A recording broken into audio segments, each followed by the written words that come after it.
Mark, thank you very much for this generous introduction and for inviting me here. Is microphone working? Yes, sir. Yeah. Your Excellencies, ladies and gentlemen, it's a great pleasure and honor to be here to address such a distinguished group of people, especially on such a topical subject as art and music as vehicles of breaking cross-cultural barriers. I am particularly delighted to address this topic in Berlin because this was actually the first city in which I crossed my first cross-cultural barrier in 1988. In 1988, which was before the Berlin was down, I was traveling on my very first foreign trip abroad from Soviet Russia. So I'm joining the camp of those Soviet survivors whom we heard already today. And I was going to Paris, where I'm coming from now, on my very first trip 22 years ago. So I'm very delighted to come here today, 22 years later, to speak in this city about the very subject which was at core during my very first trip across the Berlin Wall. As I was listening to the previous speakers, I felt some kind of split personality because on one hand I'm here as an international civil servant to represent UNESCO, which is I'm doing with a great pleasure. It's my honor to represent the organization I'm working for. On the other hand, I'm also coming here with shared memories that some of the previous speakers expressed in the audience. At the same time, I'm also coming from Egypt, so some of the Egyptian events reflected on my personality. So at the end of the day, I really don't know which kind of positions should I be talking about. And I think this reflects on many of us in the audience. All of you today here have some kind of split personalities because all of you are from some other country. You're experiencing Berlin. You're experiencing different speakers in front of you in the room. So I will try to manage all these personalities in today's talk, and I'll try to see if we can actually distill some of the UNESCO speech from the professorship speech, let's say. One of them is PowerPoint. A professor cannot do without a PowerPoint, at least if it's a business professor. And then maybe at the end I can reflect on some of the Soviet things that resonated with me during the previous speaker's lecture. So let's start with the UNESCO part. And since its creation, UNESCO has been at the forefront of creating the conditions for dialogue among cultures and people based upon commonly shared values. To quote from our charter, since the wars begin in the minds of men, it is in the minds of men that defenses of peace must be constructed.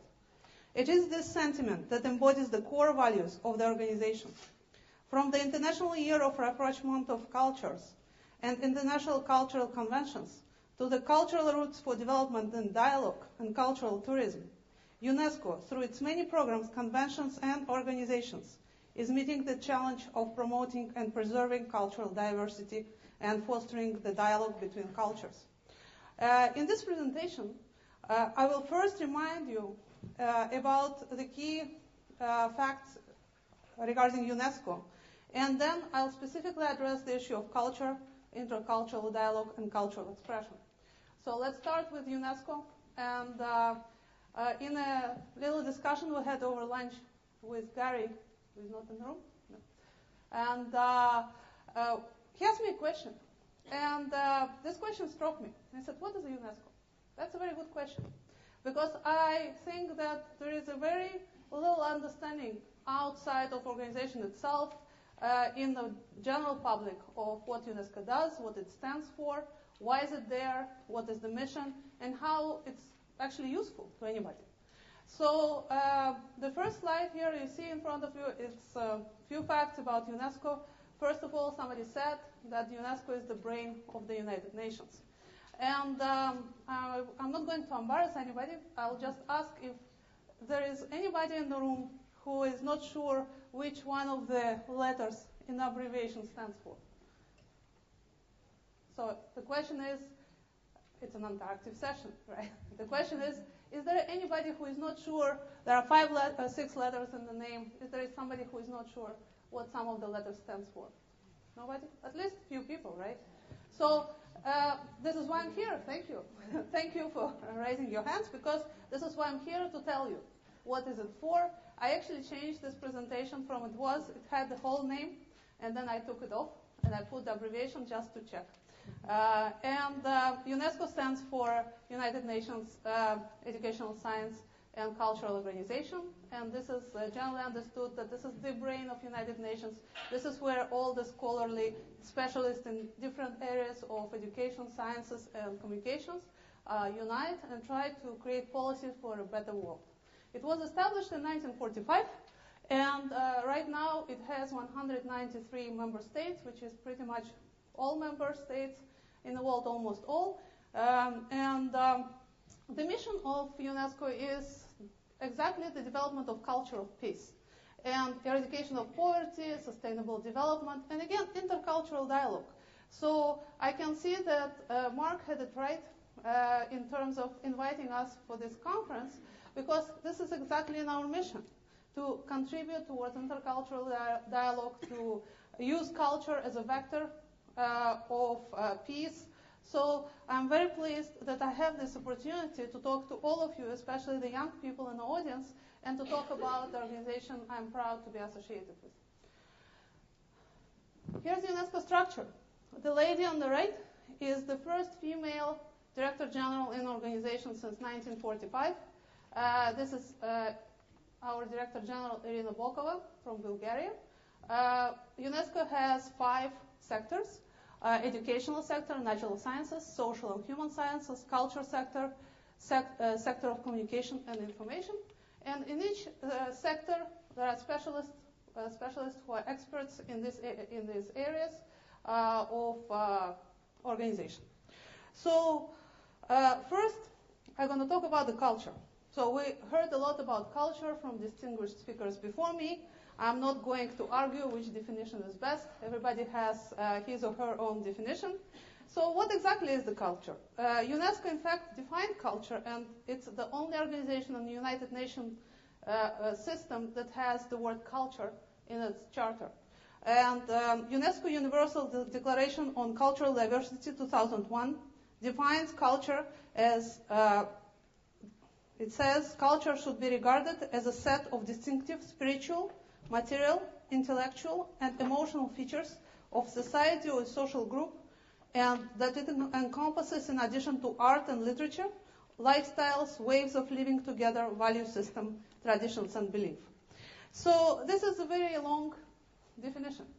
And let's put it more simply, and maybe it can foreshadow a little bit some discussions we're going to have tomorrow, and also the music we're going to listen tonight. Maybe more simply put, it can be said as inscribed by anonymous hand above the door of the Kabul Museum in Afghanistan: a nation is alive when its culture is alive.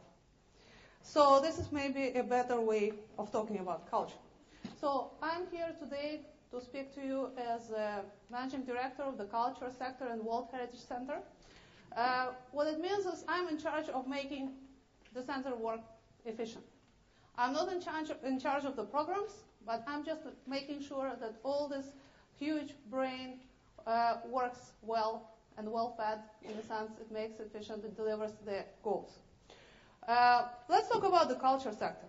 So the culture sector has its own mission, and the 2 parts of the mission. First one is promotion of cultural diversity through protection, conservation, and preservation of cultural and natural heritage, and support creativity and promotion of cultural diversity. And second, promotion of social integration. This is done through encouragement of diversity, intercultural dialogue, and culture of peace, by reaffirming the central role of culture for sustainable development. And again, the tools that we use to achieve this mission is a set of conventions developed by the member states, signed and developed. What is a convention? Convention is a legal instrument that a group of countries decide to sign together and implement in their countries, respective countries.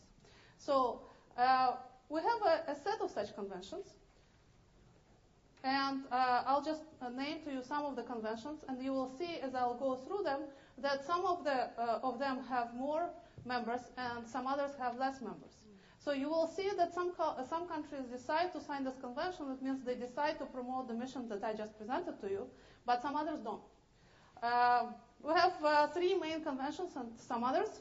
So the main ones are the Cultural and Natural World Heritage, which was signed exactly 40 years ago next year. And we're going to have a huge celebration of 40 years anniversary of the World Heritage Convention.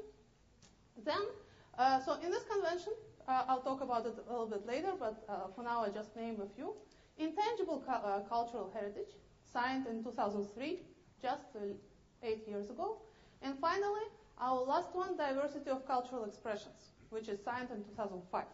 So these are the conventions that are signed by some governments, and then we at UNESCO implement these conventions, help the governments to promote these conventions in their countries. And I'll tell you how. Plus, we also have intersectorial programs. It means the programs that touch different sectors, different people working in different sectors of their cultural program, such as cities. We have historical cities, such as museums, promotion of the museums, working together, sustainable tourism, not just tourism, but sustainable tourism and cultural tourism, and finally, heritage and dialogue. So, as you can see, our work is very heavy in terms of content, but it's also very large in terms of outreach. Let's start with the first convention, and here you'll see on the slide, I show you what I'm talking about on the left-hand side. You see the sign that I'm talking now about, the very first convention that was presented. Cultural and Natural World Heritage Convention, so-called World Heritage Center. This is where I actually work originally. Talks or preserves the monuments, landscape, and natural sites of outstanding universal value. What is outstanding universal value? Outstanding universal value is something which is important for us to keep for the future generations, that the government pledged to protect, and the government actually come to us and say, we want to establish this or that site as a World Heritage Site. How many of you have heard of the World Heritage Center? You? 50%? Yeah, no, more, I think 60%. And how many of you have been to the World Heritage Center's website?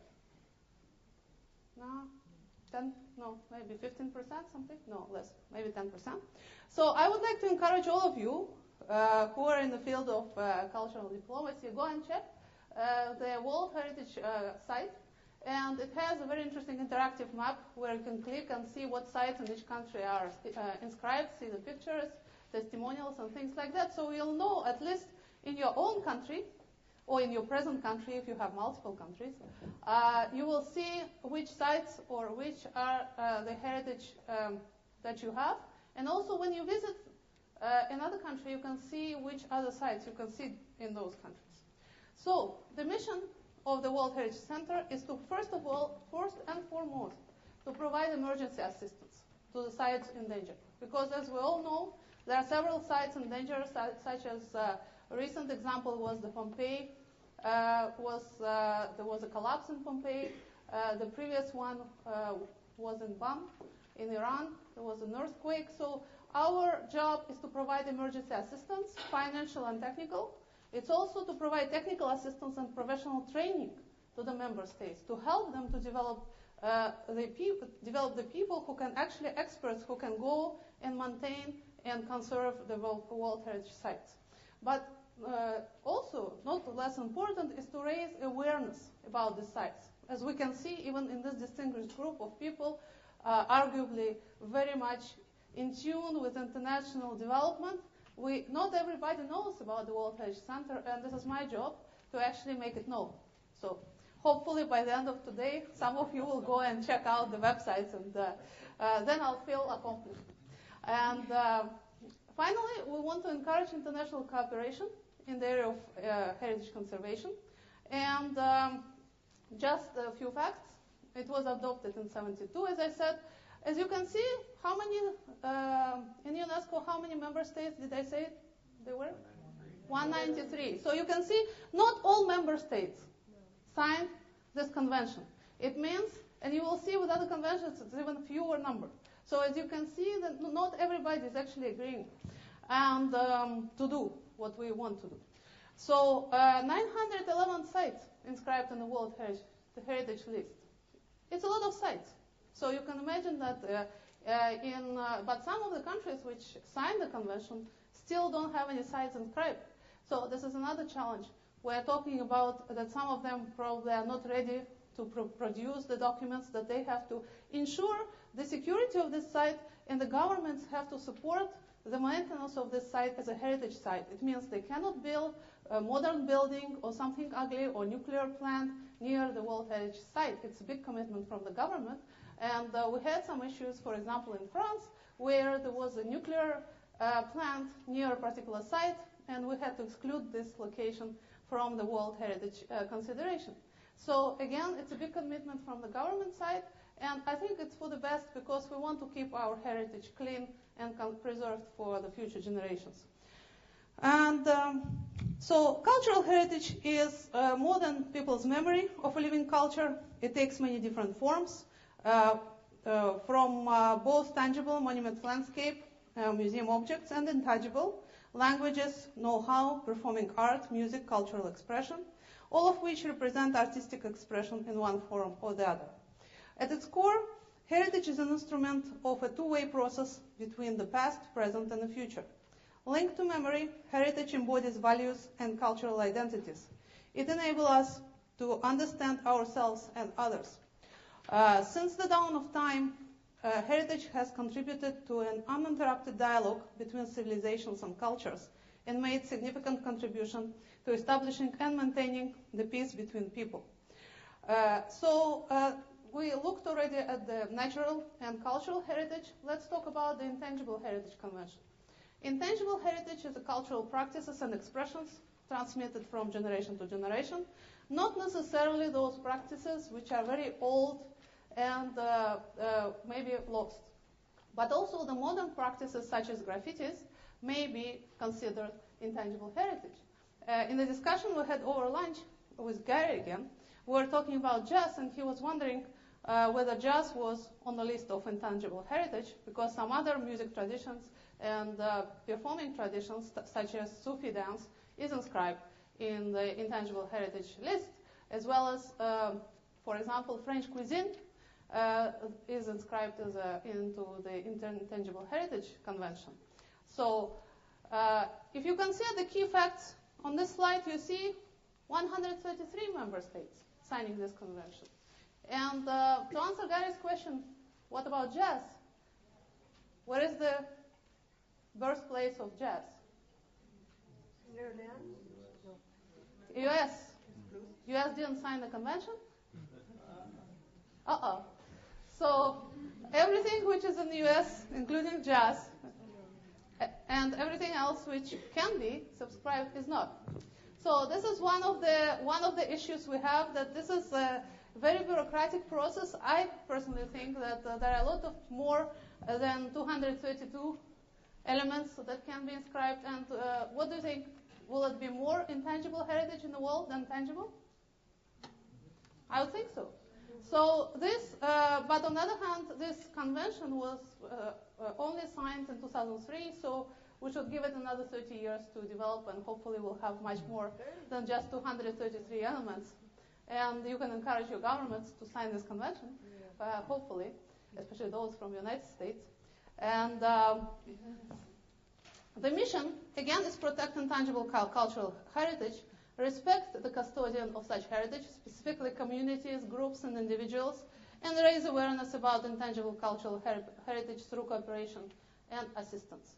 So we're not talking specifically about the old tradition, but also modern tradition.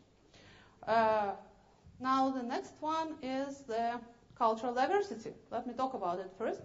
Now in terms of cultural diversity, this can be best explained as a source of exchange, innovation, and creativity. Cultural diversity is as necessary for humankind as biodiversity is for nature. It is the reason why, in our increasingly complex and mobile societies, cultural diversity is recognized as basic ingredient for harmonious interaction among people, which enables us to live together. Our respect and appreciation for cultural diversity hinges on our capacity to be surprised and marvel at others. The conundrum that we now face is how can artistic expression that forms the core of culture and heritage help us cross cultural barriers? The starting point, I believe, lies in embracing a fundamental truth. Understanding worldwide cultural diversity cannot happen until we understand the diversity inherent in one's own culture.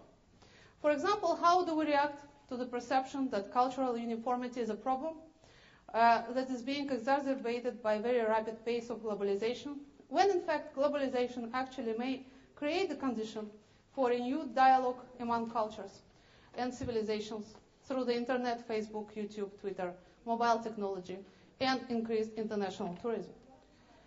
So our third convention, you see I'm coming to the end with conventions, so this is our third convention, is for promotion of cultural expressions and cultural diversity.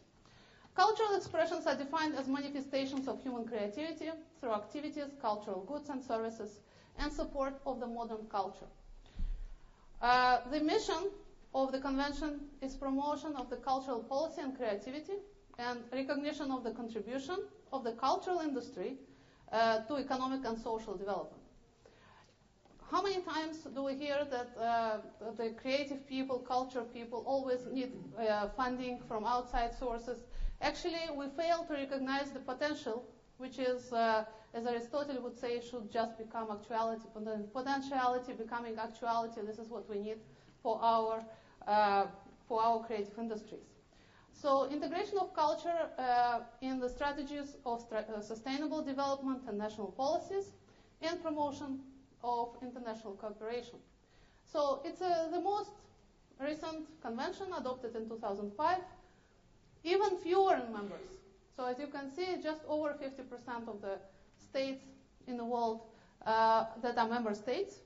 And at this point, they are not having any lists. They're just conducting different projects in this particular area. So they have 31 projects funded in developing countries to promote cultural expressions and cultural diversity. So finally, the programs, the thematics programs, one of these 31 programs, we have something such as projects and partnerships, such as International Fund for Cultural Diversity and Global Alliance for Cultural Diversity. In terms of activities, UNESCO conducts several capacity building activities, such as technical assistance in building cultural policies on the national level, knowledge exchange between different countries, transparency of implementation, education, and awareness raising, and as well, UNESCO encourage participation in civil society in terms of creative industries. So we are coming to the last topic of today's discussion, which is a dialogue, intercultural dialogue. And this is why we're all here today, to have a dialogue even if we have 3 interlocutors. So, as I mentioned before, dialogue is actually part of the third convention, but I believe it deserves its own discussion. Now I can switch off a little bit my UNESCO hat and put on the professor hat, because I studied a lot of psychology, and I just want to share with you some of the thoughts from the studies. When you want to foster a dialogue, it's very important that you have to listen to your interlocutor. You have to listen to the other. Not only to listen, but also to hear the other. The research has found that 75% of oral communication is either misheard, misunderstood, misinterpreted, or simply forgotten. So whatever you hear today, at the best, you'll retain 25%. This is if you have very good memory and still young. So hopefully you'll try to take notes and maybe get back to them, or take notes, never get back to them, but you'll still remember more than if you just listen. So you need to develop active listening skills. What does it mean, active listening skills? It means that when you try to understand the other person with whom you have a dialogue, you have to actually put away some of your prejudices and stereotypes, have the split personality. So split personality is good, because you actually, for a moment, you are trying to foster your active listening skills. You are trying to put yourself, if you can, in the shoes of the other person. And I want to make a little parenthesis here, or bracket, and recall a film, very interesting film talking about Egypt. Here is my Egypt coming in. Talking about Egypt, there was a very interesting and amazing film that was made a few years ago, which is called Hassan and Marcus.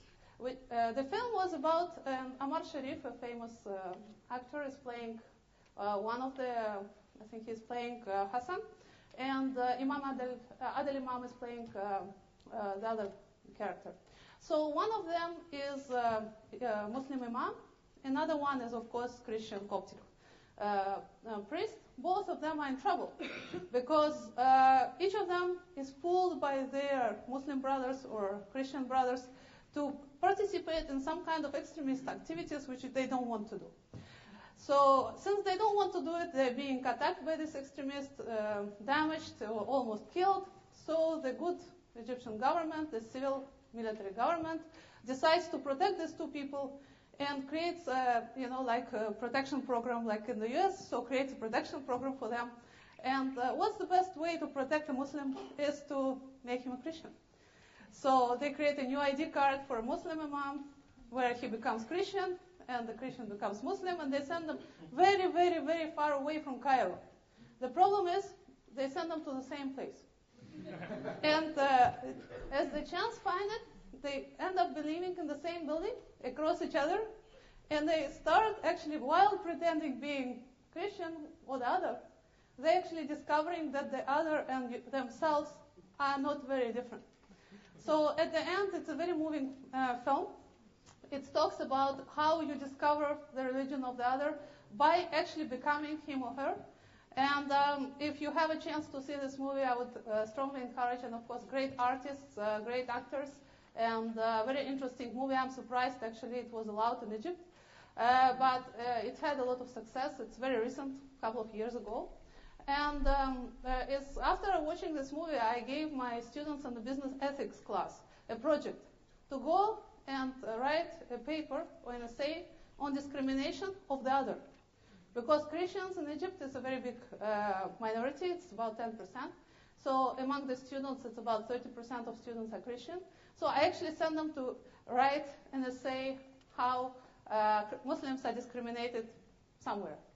And then I send Muslims to write how Christians are discriminated. So this was a very interesting activity. So on one hand, you need to listen and to hear the other. On the other hand, you need to clearly articulate your thoughts. The idea is that when you articulate your thoughts, they become clearer for yourself. Karl Weick said, I don't know what I think until I see what I say. Again. I don't know what I think until I see what I say. So it means that actually while your thoughts are still in your brain, they're not very much clear because they're presented as concepts, not as verbs and nouns. So the moment you articulate your thoughts, you can understand better yourself. So on one hand, you listen to understand the other. On the other hand, you speak to understand yourself. So as a result, you come to a dialogue with the other, but most importantly, this dialogue should start with dialogue with yourself. And this is where I come back where I started about the split personality. So how did I go from being an oppressed Soviet teenager, or not that teenager? So I lived in Soviet Union until I was 25. So how did I come from being a 25 years old, oppressed Soviet person to an international civil servant at UNESCO at a high level? So the question, I think, comes to being aware of what you are and having a continuous dialogue with yourself to increase self-awareness and to understand why you are like you are and how to make yourself better, and especially to understand the other. Because you have to have this curiosity for the other, why they're not like me, without judging. This is very important. So, to conclude the dialogue discussion, as I mentioned before, building the peace and minds of men and women is UNESCO's ultimate goal. Genuine dialogue, and more specifically enabling intercultural dialogue, is essential if we are to achieve this goal and to fulfill our mandate. The aim is not to impose dialogue, but to invite the parties of conflict to participate voluntarily. Dialogue must be premised on respect and mutual recognition. Dialogue must go beyond a mere attitude of tolerance to the other cultures. It proactively engaged initiatives towards appreciating differences. At an international conference for dialogue and civilization held in Tokyo in July 2001, participants discussed the definition of dialogue. One thing that this conference yielded was the understanding that we need not to be threatened by otherness if we just discard the prejudice and stereotypes and go forward with the dialogue. In such context, otherness and diversity are in fact the source of a richer world. The appreciation of the cultural expressions belonging to the cultures of the other leads to the removal of negative images of our neighbors, as well as incitement of hatred and violence. The beauty is that the diversity of cultural expressions and heritage values create the conditions of a fruitful dialogue.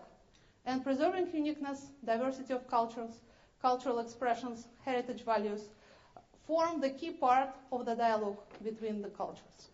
Cultures confront themselves in terms of values, enriching each other through a process of give and take that is an incentive to creativities.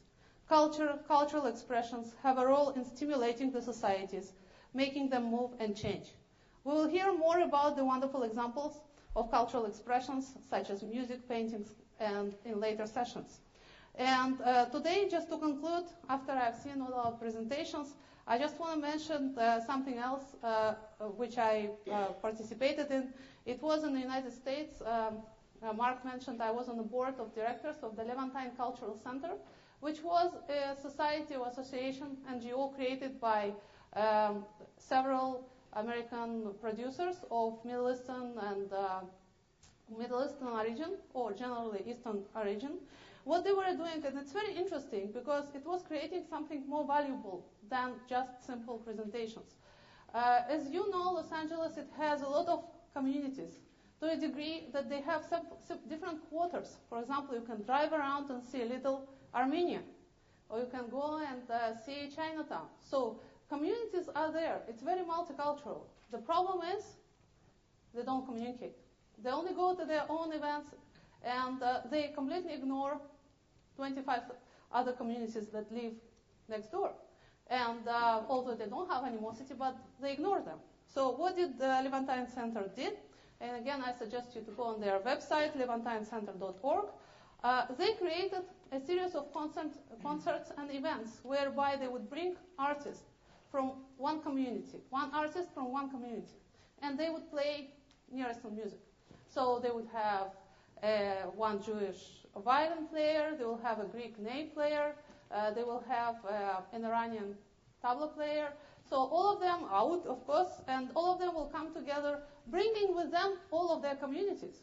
So suddenly, in a concert which only would attract, let's say, 100 people, they would have 500 because each of the artists would bring with him or her his own community. So when the community got together, they start to interact with each other. They have afterwards cocktail sessions and other events. They subscribe to the website and they come to other events where there are discussions. So it's an interactive activity which continues until today. And I think it's much more interesting than just put it together without a future interaction. So you need not only talking about the passive and active tools, so it actually goes way beyond active. It's so proactive because it actually throws people together and tells them to be almost in the shoes of these movie characters where they exchange positions. They live in the same city. You can argue they're not that much of their national representative, but still, they carry with them their own values. So to conclude the speech, that while this may create, these tensions may create positive emotion violence that may have consequences on social, cultural, and political landscapes, they are precisely the same values and ideals that are needed to help dissipate any confusion stemming from ignorance, prejudice, and exclusion that create tension, insecurity, violence, and conflict. Our task will be to foster respect for each other's cultures and break down the barriers between different cultures. Exchange and dialogue are the best tools for building peace. Thank you very much.